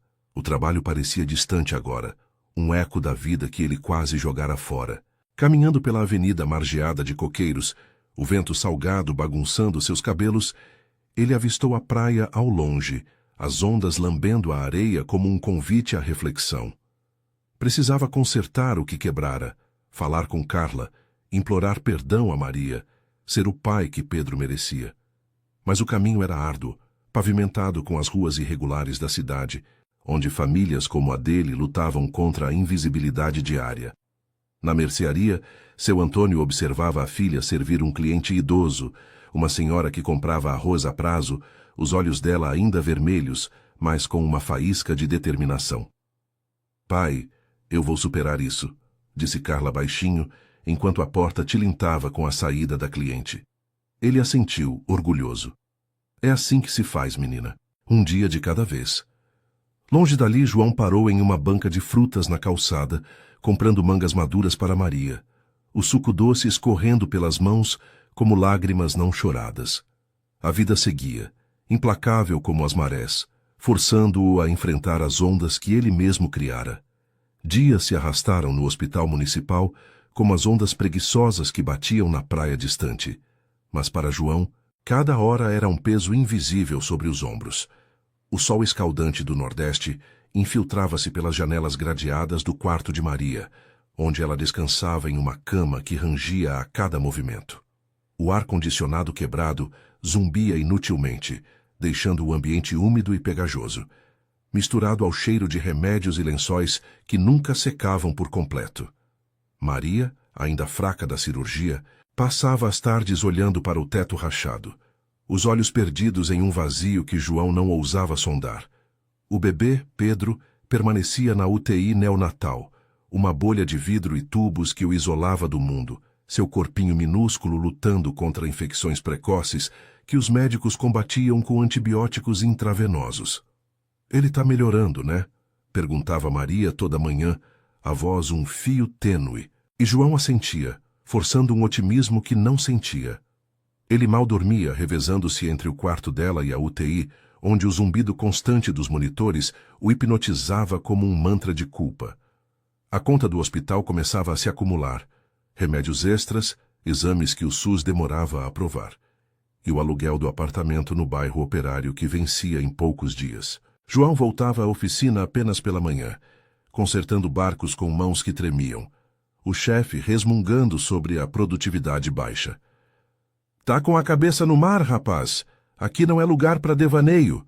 rosnava o homem de bigode grisalho, enquanto o cheiro de salitre e óleo impregnava a pele de João como uma segunda camada de remorso. No intervalo, ele comia um pastel frito na barraca da esquina, o óleo quente queimando a língua. Mas o gosto azedo da traição estragava tudo. Uma tarde, enquanto o sol batia forte nas ruas de paralelepípedos, João saiu do hospital com uma sacola de frutas que comprara no mercado municipal. Um labirinto de barracas onde vendedores gritavam preços e o ar fervilhava de cheiros de peixe fresco e manga madura. Ele caminhava pela avenida principal, o asfalto derretendo sob os pés, passando por ônibus lotados que cuspiam trabalhadores exaustos das fábricas de camarão nos manguezais. A mente divagava para Carla, cujas mensagens haviam cessado como uma maré que recua. Ele parou em uma praça sombreada por coqueiros, onde crianças brincavam com bolas de meia e velhos jogavam dominó em bancos de cimento. Sentou-se, o suor escorrendo pela nuca, e discou o número dela, o coração acelerado como o motor de um barco em mar revolto. O telefone tocou 3 vezes antes de Carla atender, a voz fria como o vento noturno da praia. "O que você quer, João? Eu disse para não me procurar." Ele engoliu em seco, o barulho de uma moto passando ao fundo abafando sua respiração. "Eu sei que errei feio, Carla, mas me deixa explicar. Foi o pânico, a pressão. Eu te amo de verdade. Não foi só um escape." Do outro lado, o som de pratos tilintando sugeria que ela estava na mercearia, ajudando o pai no fim do dia. "Amor, você tem uma família, João. Uma esposa que quase morreu, um filho lutando para viver. E eu? Fui só a distração, a mentira que você contou para o meu pai." A dor em sua voz cortava como faca, ecoando as noites em que ela sonhara com um futuro simples, longe da rotina do hotel onde recebia turistas com sorrisos falsos. João apertou o telefone, as unhas cravando na palma. "Não foi assim. Você me salvou da rotina que me sufocava, Maria e eu. A gente se amarrou jovem, sem pensar. Mas agora, com o Pedro, eu vejo que preciso consertar tudo. Me dá uma chance de te provar que sou melhor que isso." Carla riu, um som amargo e curto. "Provar? Você se ajoelhou no hospital, na frente do meu pai, enquanto ela estava na faca. Isso não se conserta com palavras bonitas. Meu pai tá furioso, e eu. Eu tô cansada de ser a segunda opção." O silêncio se esticou, interrompido apenas pelo grito de um vendedor de picolé na praça. "Adeus, João. Foca na sua família." A ligação caiu, deixando-o com o eco vazio no ouvido. De volta ao hospital, o entardecer tingia os corredores de laranja, enquanto enfermeiras trocavam turnos com olhares exaustos. João entrou no quarto de Maria, encontrando-a acordada, folheando uma revista velha que uma voluntária deixara. "Trouxe manga para você", disse ele, colocando a sacola na mesinha de metal. Ela sorriu fracamente, mas seus olhos captaram a sombra em seu rosto. "O que houve? Tá com cara de quem brigou com o mundo." Ele sentou ao lado, pegando sua mão, sentindo o anel simples de casamento que usavam desde a igreja do bairro. Nada, amor. Só o cansaço. O Pedro tá estável hoje. A enfermeira disse que amanhã a gente pode ver ele de perto. Maria apertou a mão dele, mas uma lágrima escorreu. Eu ouvi as enfermeiras falando. O hospital tá lotado e os remédios pro bebê. O SUS demora e o aluguel. A gente vai perder o AP se não pagar. A realidade os esmagava como o calor úmido que invadia o quarto. João havia pego um empréstimo informal com o chefe da oficina. Uma dívida que crescia com juros vorazes, comum naquelas comunidades onde bancos eram distantes e a confiança se media em apertos de mão. Eu resolvo, Maria. Vendo o motor reserva do barco se precisar. A gente sai dessa. Mas as palavras soavam vazias, ecoando a mentira maior que ele carregava. Naquela noite, enquanto Maria dormia sob o efeito dos analgésicos, João saiu para o pátio do hospital, onde o ar salgado misturava-se ao cheiro de chuva iminente. O céu escurecia com nuvens pesadas, prometendo um temporal que alagaria as ruas baixas do bairro. Ele acendeu um cigarro, o isqueiro tremendo em suas mãos, e avistou seu Antônio ao longe, parado perto da entrada como se esperasse alguém. O velho homem, com o chapéu de palha na mão, aproximou-se devagar. Os passos pesados no concreto molhado de orvalho. Rapaz, a gente precisa conversar, disse ele, a voz rouca, mas firme, sem a raiva da noite da emergência. João apagou o cigarro, o coração disparando. Seu Antônio, eu sinto muito pelo que fiz. Não mereço perdão, mas Carla não tem culpa. O pai dela cruzou os braços, as mangas da camisa xadrez enroladas, revelando antebraços marcados por anos de trabalho na mercearia. Minha filha está sofrendo, João. Ela chora à noite, questionando tudo. Eu criei ela para ser forte, mas homem como você deixa cicatrizes. O vento soprou, carregando o som distante de ondas, e seu Antônio continuou. Eu vim porque vi você aqui, lutando pela sua. Mas traição não some com um bebê na UTI. Se quer consertar, começa sendo homem de verdade. Deixa a Carla em paz e cuida da sua. As palavras acertaram como um vendaval, e João baixou a cabeça, lágrimas misturando-se ao suor. Eu vou tentar, seu Antônio. Por ela, pelo Pedro, por mim. O velho assentiu, colocando a mão em seu ombro por um instante. Um gesto de compaixão relutante, forjada na dureza do sertão. A vida na costa é como o mar, traiçoeira, mas ensina. Não afunda mais ninguém.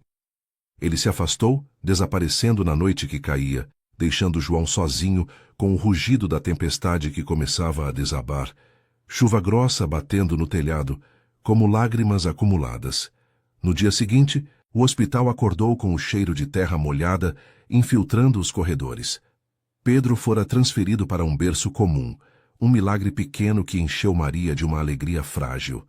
Ela segurou o filho pela primeira vez, o corpinho quente contra o peito, chorando baixinho enquanto João observava da porta, o peito apertado de alívio e dor. Mas o caminho para casa era incerto. Alta médica iminente, contas pendentes, e o fantasma de Carla pairando como uma sombra. Na saída, João carregava a mala de Maria, passando pela portaria onde famílias se despediam com abraços apertados. O sol rompia as nuvens, iluminando a avenida onde o trânsito recomeçava, um lembrete de que a vida implacável exigia resiliência. Ele apertou a mão de Maria, prometendo em silêncio ser melhor, enquanto o ônibus 12 os levava de volta ao bairro, as ondas ao fundo, sussurrando segredos não ditos. O ônibus 12 chacoalhava pelas ruas irregulares do bairro operário, o motor rangendo como um lamento antigo, enquanto o sol do meio-dia castigava o teto de metal. Dentro, o ar estava denso de suor e cheiro de peixe seco, com passageiros apertados uns contra os outros, mães com bebês no colo, pescadores de volta do mar com redes enroladas nos pés. João segurava a mão de Maria com firmeza, sentindo o calor da palma dela contra a sua, calejada de graxa e remorso. Ela encostava a cabeça em seu ombro, o rosto ainda marcado pela palidez da recuperação, os cabelos presos em um coque frouxo que deixava fios soltos grudarem na nuca úmida. Pedro dormia no sling improvisado de pano contra o peito dela. O corpinho minúsculo respirando ritmadamente, um milagre frágil que os médicos haviam liberado após dias de monitoramento na UTI neonatal. Ele tá quentinho, né? Como se soubesse que a gente tá voltando para casa, murmurou Maria, a voz suave mas carregada de uma exaustão que não se dissipava. João assentiu, o olhar perdido na janela embaçada, onde as palmeiras balançavam ao vento salgado e as casas de alvenaria se amontoavam contra os morros íngremes. O apartamento no terceiro andar os esperava, com suas paredes descascadas e o colchão fino que agora abrigaria 3. Mas a alegria da Alta era ofuscada pelas contas que se acumulavam como conchas na praia após a maré alta. O empréstimo ao chefe da oficina, com juros que mordiam como caranguejos. O aluguel atrasado, que a proprietária, uma viúva rabugenta do andar de baixo, já havia cobrado batendo na porta. E os remédios para Pedro, caros demais para o salário magro de mecânico. A gente vai se virar, amor. Eu trabalho dobrado na oficina e o seu Zé disse que tem mais barcos para consertar com o temporal que vem aí. Disse ele, forçando um tom otimista que soava falso até para seus próprios ouvidos. Maria apertou a mão dele, os olhos castanhos encontrando os seus, com uma confiança que o envergonhava. Eu sei, João. A gente sempre se virou. Esse bebê é nossa força. Desceram no ponto final, a rua principal fervilhando com o movimento da tarde.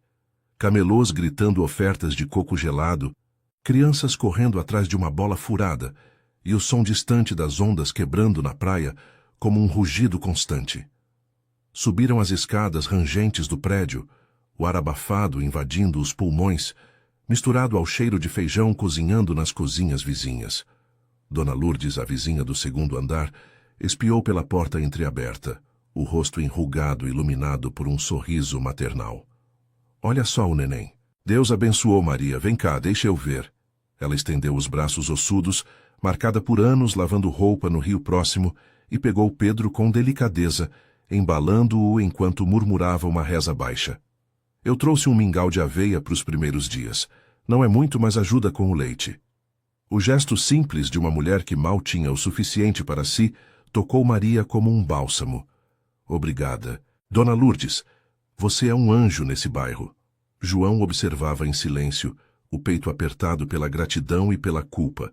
Quantas vezes ele passara por ali, mente em Carla, ignorando as solidariedades que teciam a rede da comunidade.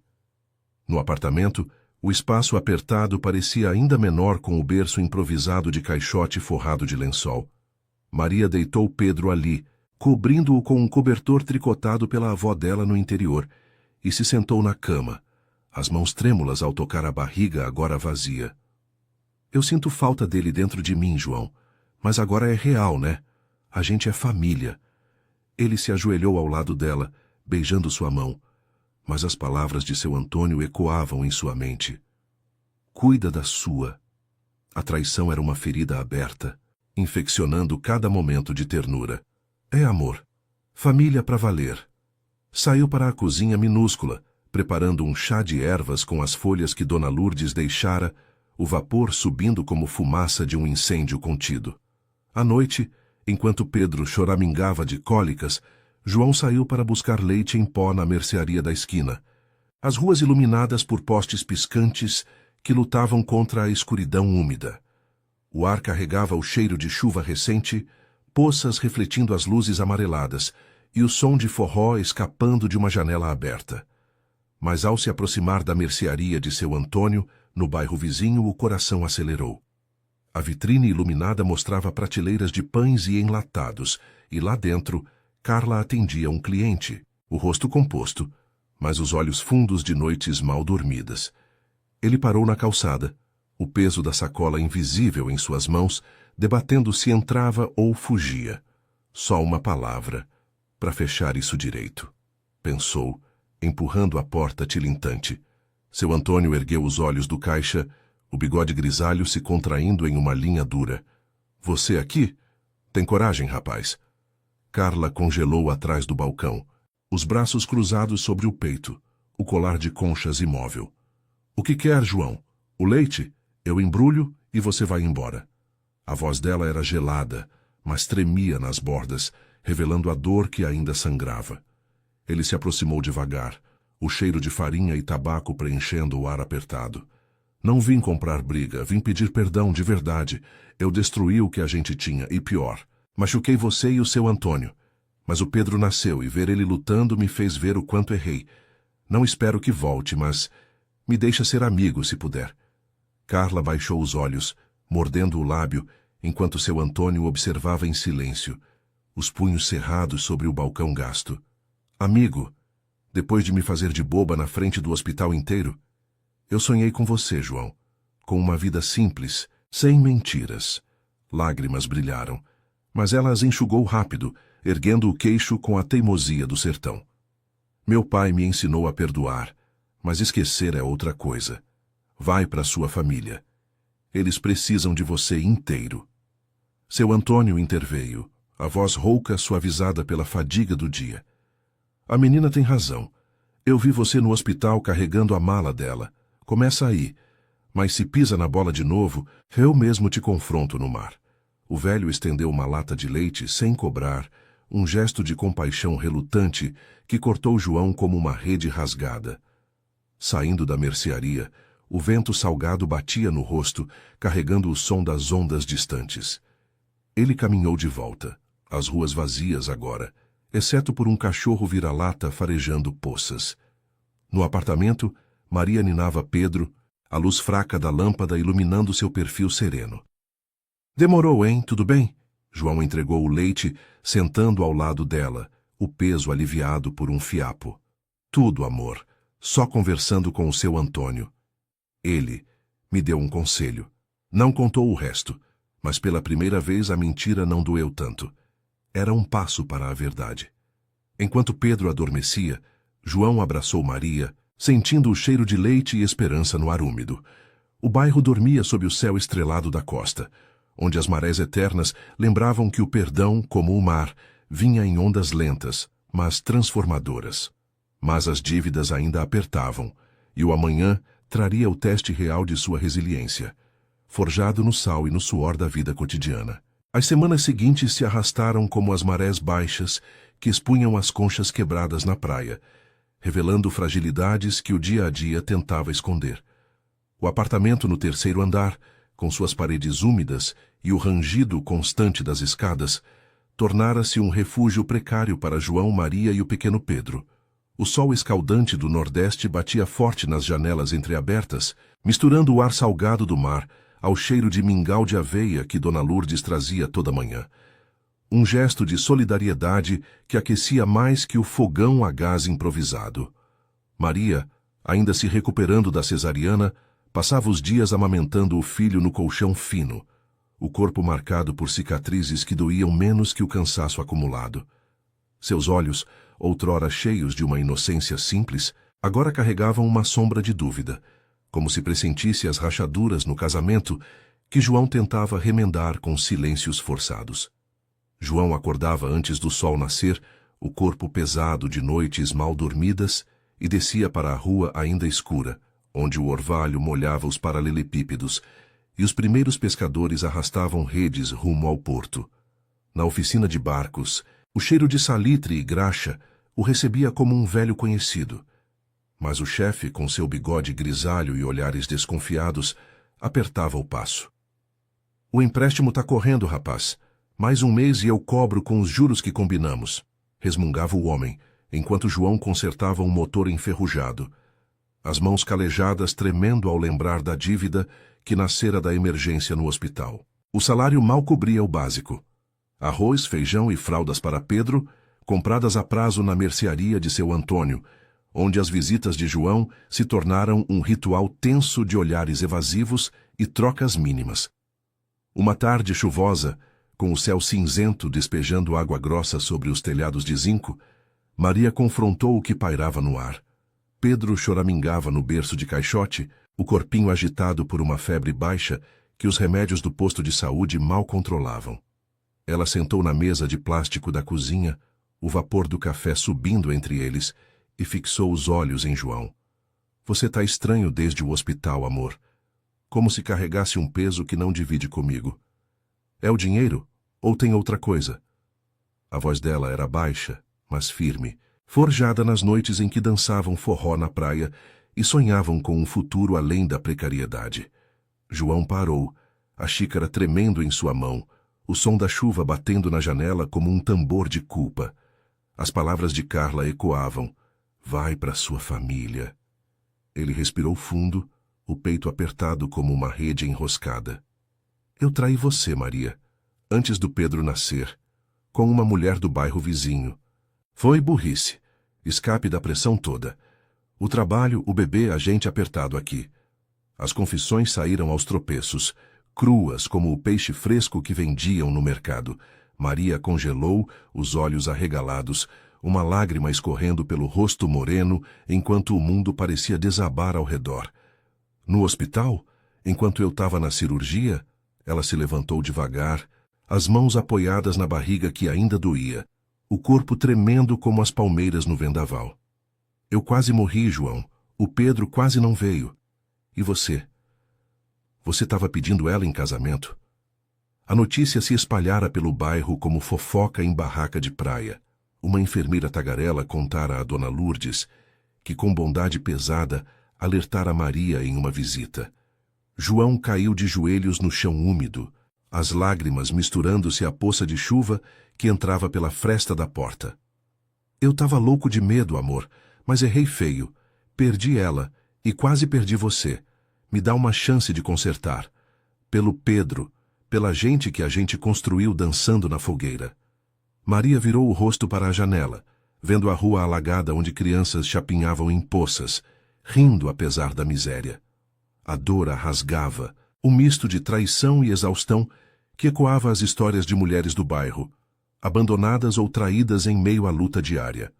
Mas ali, com o filho chorando ao fundo, ela viu o homem que a carregara nos braços para a ambulância, que velara noites na UTI. Eu te perdoaria se fosse só uma vez, João, mas isso dói como o mar levando tudo. Ela se aproximou, tocando seu ombro com hesitação, um gesto de compaixão que nascia da resiliência sertaneja dela. Fica pelo Pedro, mas se acontecer de novo, eu saio com ele para o interior, para a casa da minha mãe. Os dias seguintes foram um teste de paciência, como esperar a maré encher uma rede vazia. João dobrou o turno na oficina, o suor escorrendo pela camisa enquanto remendava barcos danificados pela chuva, o chefe finalmente aliviando a pressão ao ver sua determinação. Tá se endireitando, rapaz, mas não me decepciona, disse o homem batendo em seu ombro com uma palmada que valia mais que palavras. No apartamento, Maria começou a trabalhar como costureira em casa, remendando roupas para vizinhas, os dedos ágeis tecendo não só tecidos, mas laços de confiança renovados. Dona Lourdes trazia sopa de peixe nos fins de semana, sentando na sala apertada, para contar histórias do tempo em que o bairro era só dunas e promessas. A vida aqui na costa ensina a soltar o que machuca, Maria, segura no que nutre, aconselhava a velha, embalando Pedro com mãos experientes. Uma manhã ensolarada, com o céu azul se estendendo até o horizonte, João levou Maria e Pedro para a praia pela primeira vez desde o nascimento. O calçadão fervilhava de vendedores de tapioca e turistas sazonais, o som das ondas abafando o burburinho. Eles sentaram na areia morna, Pedro engatinhando com cuidado, rindo ao tocar a espuma das ondas. Carla passou ao longe, caminhando com o pai, o vestido leve balançando ao vento. Seus olhos se cruzaram por um instante, um adeus silencioso, carregado de perdão distante. Seu Antônio acenou de leve, um gesto de paz forjada no tempo, enquanto Carla sorria para o mar, o colar de conchas brilhando como um talismã de superação. João abraçou Maria pela cintura, sentindo o calor dela contra o seu, o sal do mar limpando as feridas antigas. Obrigado por ficar, amor. Eu vou ser o homem que você merece. Ela encostou a cabeça em seu ombro, os olhos no horizonte onde o sol se punha em tons de laranja. A gente constrói do zero, João, como as ondas que voltam sempre. Pedro riu, jogando areia, e naquele momento, em meio à vastidão da praia e à simplicidade da vida costeira, a família encontrou uma âncora verdadeira. Não em promessas vazias, mas na resiliência diária, tecida com compaixão e o suor de quem luta contra as correntes invisíveis da pobreza e do erro. O mar sussurrava ao fundo, eterno e transformador, levando embora o que não servia e trazendo a esperança de um amanhã mais firme.